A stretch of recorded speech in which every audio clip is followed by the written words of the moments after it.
ಕಾರಣ ಏನು? ಸನ್ಮಾನ್ಯ ಪ್ರಧಾನಮಂತ್ರಿಗಳು ನರೇಂದ್ರ ಮೋದಿಯವರು ದೇಶಕ್ಕೆ ಒಂದು ಕರೆ ಕೊಟ್ಟಿದ್ದಾರೆ. ಕರೆ ಕೊಟ್ಟಿರೋದು ಒಂದು ರೀತಿಯಲ್ಲಿ ಇವತ್ತಿನ ಇಡೀ ಪ್ರಪಂಚದ ಸ್ಥಿತಿಯ ಬಗ್ಗೆ ಒಂದು ಸಲ ಅವಲೋಕನ ಮಾಡಬೇಕು ಅಂತ. ಹಲವಾರು ದೇಶಗಳು ದಿವಾಳಿತನಕ್ಕೆ ಹೋಗ್ತಾ ಇರುವಂಥ ಸಂದರ್ಭದಲ್ಲಿ ಇವತ್ತು ಸನ್ಮಾನ್ಯ ನರೇಂದ್ರ ಮೋದಿಯವರು ಯಾವ್ಯಾವುದನ್ನು ಬಳಕೆ ಮಾಡಬೇಕು, ಯಾತಕ್ಕೋಸ್ಕರ ಅನ್ನೋವಂಥದ್ದನ್ನು ಪೂರ್ತಿ ವಿವರವಾಗಿ ಈಗಾಗಲೇ ಹೇಳಾಗಿದೆ. ಇದು ಮೊದಲನೇ ಬಾರಿ ಅಲ್ಲ. ಹಿಂದೆ ವೀರಪ್ಪ ಮೊಯ್ಲಿಯವರು, ಚಿದಂಬರಂ ಅವರು ಕೂಡ ಕರೆಯನ್ನು ಕೊಟ್ಟಿದ್ದರು. ಮಿತವಾಗಿ ಬಳಸಿ, ಒಂದು ಇಂಪೋರ್ಟು ನಮಗೆ ಇವತ್ತು ಆಗ್ತಿರೋಂಥದ್ದು ಕಚ್ಚಾ ತೈಲ ಬೆಲೆಯ ಒಂದು ಬ್ಯಾರಲ್ಲಿನ ಪ್ರೈಸು $84 $110-115 ಆಗಿದೆ. ಇವತ್ತು ಬಳಕೆ ಮಾಡ್ತಾ ಇರುವಂಥದ್ದಲ್ಲಿ ನಮಗೆ ಎಲ್ಲೂ ತೊಂದರೆ ಆಗದಿರುವಂಥ ರೀತಿಯಲ್ಲಿ ಇಡೀ ದೇಶದಲ್ಲಿ ತೈಲವನ್ನು ಸರಿಯಾಗಿ ಎಲ್ಲ ಕಡೆ ಹೋಗೋ ರೀತಿಯಲ್ಲಿ ನೋಡ್ಕೊತಾ ಇದ್ದಾರೆ. ಜೊತೆಗೆ ಭಾಳ ಇಂಪಾರ್ಟೆಂಟ್ ಏನು ಅಂದರೆ, ಕಷ್ಟದ ದಿನಗಳಲ್ಲಿ ಇನ್ನಷ್ಟು ಕಷ್ಟ ಕೊಡಬಾರ್ದು ಅಂತ ಹೇಳಿ ಒಂದೇ ಒಂದು ಪೈಸನೂ ಕೂಡ ಜಾಸ್ತಿ ಮಾಡ್ದೇ ಪೆಟ್ರೋಲು ಮತ್ತು ಡೀಸಲ್ಲು ಸಾಮಾನ್ಯ ಜನಕ್ಕೂ ಅನುಕೂಲ ಆಗೋ ರೀತಿಯಲ್ಲಿ ವ್ಯವಸ್ಥೆ ಮಾಡ್ತಾ ಇರೋಂಥದ್ದು. ಇದನ್ನು ಒಟ್ಟಾರೆ ಇಡೀ ಪ್ರಪಂಚದಲ್ಲಿ ಯೋಚನೆ ಮಾಡಿದ್ರೆ ಭಾರತದಲ್ಲಿ ಮಾತ್ರ, ನೀವು ಭಾಳ ಮುಂದುವರೆದಂತಹ ದೇಶಗಳಲ್ಲೂ ಕೂಡ ಇವತ್ತಿನ ಕಚ್ಚಾ ತೈಲ ಬೆಲೆ ಆ ಪ್ರೈಸಿಗೆ ಅನುಗುಣವಾಗಿ ಅವರು ಅಲ್ಲಿ ಡಾಲರು, ಪೌಂಡು, ಇದು ಕರೆನ್ಸಿಗಳನ್ನಲ್ಲೇ ಜಾಸ್ತಿನೇ ಆಗಿದೆ ಬಿಟ್ಟರೆ ಭಾರತದಲ್ಲಿ ಮಾತ್ರ ಆಗಿಲ್ಲ. ಹಾಗಾಗಿ ನಾವು ಖುಷಿ ಪಡಬೇಕು, ಗೌರವ ಕೊಡಬೇಕು ಮೋದಿಯವರ ಈ ಕರೆಗೆ. ನಾನು ತಮ್ಮ ಮೂಲಕ ಹೇಳಲಿಕ್ಕೆ ಇಚ್ಛೆ ಪಡೋದೇನೆಂದರೆ, ಮೋದಿಯವರ ಕರೆಯನ್ನು ನಾವು ಪಾಲಿಸೋಣ. ಅಲ್ಲ, ಇದಕ್ಕೊಂದು ಕಾರಣ ಕೊಡ್ಬೋದಿತ್ತು, ಯಾಕೆ ನಾವು ಇದನ್ನು ಮಾತು ಹೇಳ್ತಾ ಇದ್ದೀವಿ ಅನ್ನೋದು. ಒಂದು ದೇಶದ ಜನ ಇದರಿಂದ ಒಂದು ಆತಂಕಗೊಂಡಂಥದ್ದು. ಈ ಬಗ್ಗೆ ಒಂದು ಪೆಟ್ರೋಲ್ ಬಂಕ್ ಮಾಲೀಕರಾಗಿ ಅಥವಾ ಒಂದು ಅಧ್ಯಕ್ಷರಾಗಿ ಜನರಿಗೆ ಇದು ಗೊತ್ತಿಲ್ಲ ಅಂತ ಇಲ್ಲ. ಇದು ಕಳೆದ ಈ 1 ವಾರ 15 ದಿನ ಅಲ್ಲ, ಕಳೆದ 3 ತಿಂಗಳಿಂದ ನಿರಂತರವಾಗಿ ಹರ್ಮೋಸ್ ಇರ್ಬೋದು, ಇರಾನ್ ಮತ್ತು ನಮ್ಮ ಅಮೇರಿಕಾ ದೇಶದ ನಡುವೆ ನಡೀತಾ ಇರುವಂತಹ ಯುದ್ಧ ಇರ್ಬೋದು, ಇದು ಇಡೀ ಪ್ರಪಂಚಕ್ಕೆ ಜಗಜ್ಜಾಹಿರ, ಅದೇನು ಹೊಸದೇನಲ್ಲ.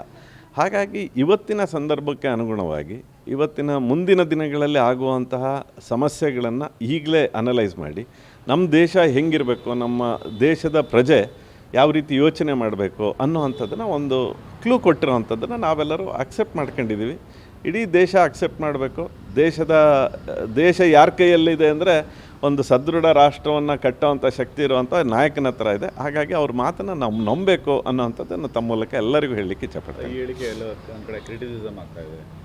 ಅಲ್ಲ, ಇದು ನೋಡೋರ ಕಣ್ಣು. ರಾಹುಲ್ ಗಾಂಧಿ ಕೂಡ ಅಲ್ಲ, ನೀವು ರಾಹುಲ್ ಗಾಂಧಿ ಅವರಿಗೆ ನಾಳೆ ಅಕಸ್ಮಾತು ಜಾಸ್ತಿ ನಾವು ಏನು ಪ್ರೈಸನ್ನು ನಾವು ಈಗ ಜಾಸ್ತಿ ಮಾಡಲ್ಲ, ಜಾಸ್ತಿ ಉಪಯೋಗಿಸಿ ಅಂತ ಹೇಳಿದ್ರೆ ಅವಾಗ ಅವ್ರು ಬರ್ತಾರೆ. ನಮ್ಮ ರಾಹುಲ್ ಗಾಂಧಿ ಅವ್ರ ನೇಚರ್ ಏನು ಅಂದರೆ, ನರೇಂದ್ರ ಮೋದಿಯವ್ರು ಯಾವುದೇ ಒಳ್ಳೆ ಕೆಲಸ, ಅದೇ ಯಾವುದೇ ಒಂದು ಹೇಳಿಕೆ ಹೇಳಿದ್ರೆ ಅದ್ರ ಉಲ್ಟಾ ಹೇಳೋದು. ನೀವು ರಾಹುಲ್ ಗಾಂಧಿ ಅವರಿಗೆ ಕೇಳಿ, ಸರ್ ನಾಳೆಯಿಂದ ಜಾಸ್ತಿ ಮಾಡೋಕ್ಕೆ ಹೇಳಿದ್ದಾರೆ ನಮ್ಮ ನರೇಂದ್ರ ಮೋದಿಯವರು, ಅವಾಗ ಹೇಳ್ತಾರೆ ಫ್ಯೂಯಲನ್ನು ಜಾಸ್ತಿ ಉಪಯೋಗಿಸ್ಬಾರ್ದು ಅಂತ. ಅವರು ಉಲ್ಟಾ ಅವರು ಪಪ್ಪು ಅವರಿಗೆ ನಾವು ಏನು ಹೇಳೋದು ಅಂತ ಅರ್ಥ ಆಗಲ್ಲ. ದೇಶದ ಸ್ಥಿತಿ, ಪ್ರಪಂಚದ ಸ್ಥಿತಿ ಒಂದು ಸಲ ಯೋಚನೆ ಮಾಡಿದ್ರೆ ಒಬ್ಬ ಸಾಮಾನ್ಯ ಜನಕ್ಕೂ ಅರ್ಥ ಆಗುತ್ತೆ. ಇವತ್ತಿನ ನಮ್ಮ ದೇಶದ ಪರಿಸ್ಥಿತಿಗೆ ನಾನು ಅನುಗುಣವಾಗಿ ನನ್ನ ಒಟ್ಟಾರೆ ಜೀವನವನ್ನು ಮಾಡಬೇಕು ಅಂತ ಜನ ತೀರ್ಮಾನ ಮಾಡ್ತಾರೆ. ಹಾಗಾಗಿ ರಾಹುಲ್ ಗಾಂಧಿ ಅವರ ವಿಚಾರಕ್ಕೆ ನಾವು ಹೆಚ್ಚು ಅದ್ರ ಬಗ್ಗೆ ಪ್ರತಿಕ್ರಿಯೆ ನೀಡದಿದ್ದರೆ ಒಳ್ಳೆಯದು ಅನಿಸುತ್ತೆ. ಸರ್, ಪೆಟ್ರೋಲ್ ಬಂಕ್ಗಳಲ್ಲಿ ಎಲ್ಲ ಪೆಟ್ರೋಲ್ ಉತ್ಪನ್ನಗಳು ಎಲ್ಲವೂ ಬರ್ತದೆ ನೀಟಾಗಿ. ಎಲ್ಲೊಂದು ಕಡೆ ಎಲ್ಲ ಬಂದಾಗಂಥದ್ದು. ಬೆಂಗಳೂರಿನಲ್ಲಿ ಆಗಲೇ 1-2-3 ಪೆಟ್ರೋಲ್ ಬಂಕಲ್ಲಿ ಸ್ಟಾಕ್ ಇಲ್ಲ ಅಂತ ಹೇಳಿ ಬೋರ್ಡ್ ಹಾಕಿರೋಂಥದ್ದು. ಇದು ಸಮಸ್ಯೆಗಳು ಕಳೆದ 1 ತಿಂಗಳಿಂದ ಇದೆ.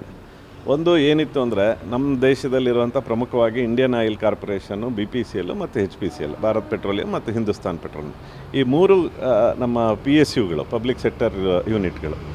ಈ 3 ಯೂನಿಟ್ಗಳಲ್ಲಿ ಹೆಂಗಿತ್ತು ಅಂದರೆ, ಡೀಲರ್ಸ್ಗೆ ನಾನೊಬ್ಬ ಡೀಲರು, ಪೆಟ್ರೋಲ್ ಬಂಕ್ ಮಾಲೀಕ ಅಂದರೆ ನನಗೆ 1 ಲೋಡು ಅಥವಾ 2 ಲೋಡನ್ನು ನಾನು ದುಡ್ಡು ಮುಂಚೆ ಏನು ಕೊಡಬೇಕು ಅಂತ ಏನಿರಲಿಲ್ಲ.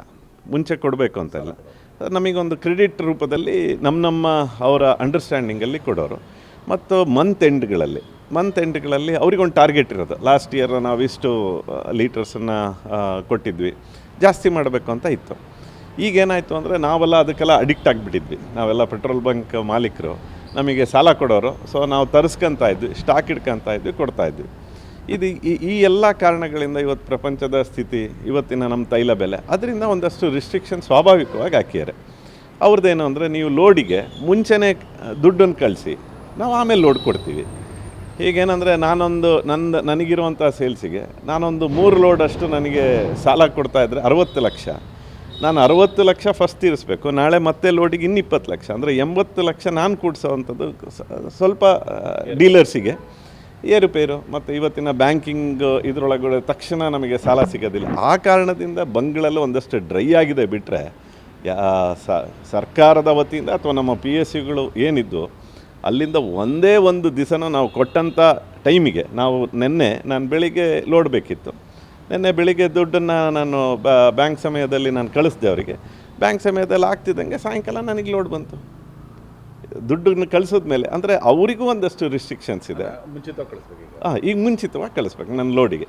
ಆ ಕಾರಣದಿಂದ ಬಂಕ್ಗಳು ಡ್ರೈ ಆಗ್ತಿದೆ. ಬಿಟ್ಟರೆ ಯಾವುದೇ ಕಂಪನಿಯ ಸಮಸ್ಯೆ ಅಥವಾ ಸ್ಟಾಕು ಮತ್ತು ಅವರಲ್ಲಿ ಏನೇನು ಸ್ಟಾಕ್ ಇದೆ ಅಂತಲೂ ಇವತ್ತು ನೋಡೋ ಅಂಥದ್ದು ನಮಗೆ ಇದಿದೆ, ಆಕ್ಸೆಸ್ ಇದೆ. ಅಂದರೆ ನಮಗೆ ಬರೋ ಅಂಥದ್ದು ಹಾಸನಿಂದ ಬರುತ್ತೆ, ಇಲ್ಲಿ ಸ್ವಲ್ಪ ಪೆಟ್ರೋಲ್ ಬಂಕಿಗೆ ಮಂಗಳೂರಿಂದ ಬರುತ್ತೆ. ಅಲ್ಲಿ ಏನು ಸ್ಟಾಕ್ ಇದೆ, MRPLನಿಂದ ನಮ್ಮದು ಪ್ರೊಡಕ್ಷನ್ ಆಗಿ ಪೈಪ್ಲೈನಲ್ಲಿ ನಮಗೆ ಹಾಸನಕ್ಕೆ ಬಂದರೆ ಹಾಸನದಲ್ಲಿ ಎಷ್ಟು ಸ್ಟಾಕ್ ಇದೆ ಅನ್ನೋವಂಥದ್ದನ್ನು ನಮಗೆ ಗೊತ್ತಾಗಂಗೆ ನಾವು ಹೋದರೆ ನಮಗೆ ತೋರಿಸೋವಂಥದ್ದನ್ನು ಕೂಡ ನಡೆಯುತ್ತೆ. ಅಷ್ಟು ಟ್ರಾನ್ಸ್ಪರೆನ್ಸಿ ಇದೆ.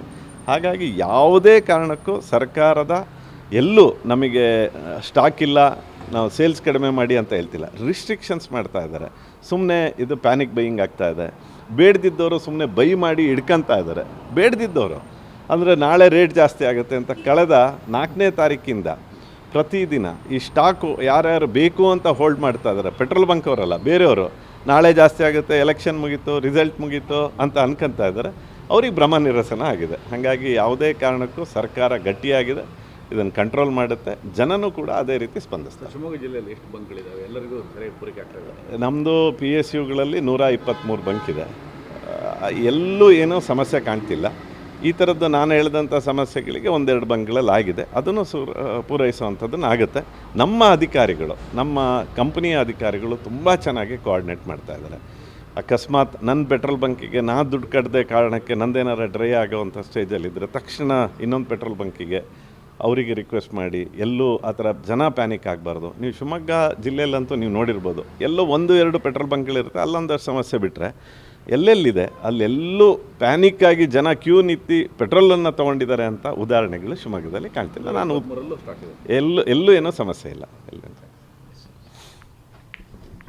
ಹೆಚ್ಚಿನ ವಿಡಿಯೋಗಳಿಗೆ ಪ್ರತಿಧ್ವನಿ ಯೂಟ್ಯೂಬ್ ಚಾನೆಲ್ ಸಬ್ಸ್ಕ್ರೈಬ್ ಮಾಡಿ, ಬೆಲ್ ಐಕಾನ್ ಕ್ಲಿಕ್ ಮಾಡಿ.